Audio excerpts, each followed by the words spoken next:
Ikinonsidera ni dating Vice President Leni Robredo ang posibilidad na tumakbo siya bilang senador sa 2025. Ang partido naman niyang Liberal Party may 3 na raw pambato sa senatorial race sa susunod na taon. Nasa frontline ng balitang yan, si Gio Robles. Higit 1 taon bago ang midterm elections, kinukumbinsi na ng Partido Liberal si dating Vice President Leni Robredo na tumakbo sa Senado sa 2025.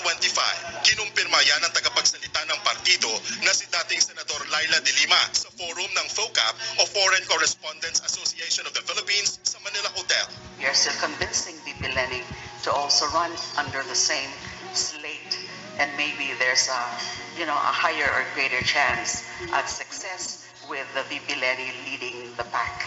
Sa ngayon, may 3 kandidato nang kinumpirma si de Lima na magiging bahagi ng initial senatorial slate ng Partido Liberal sa 2025. Sila ay sina dating Senador Kiko Pangilinan, Bam Aquino at human rights lawyer and advocate Chel Jokno.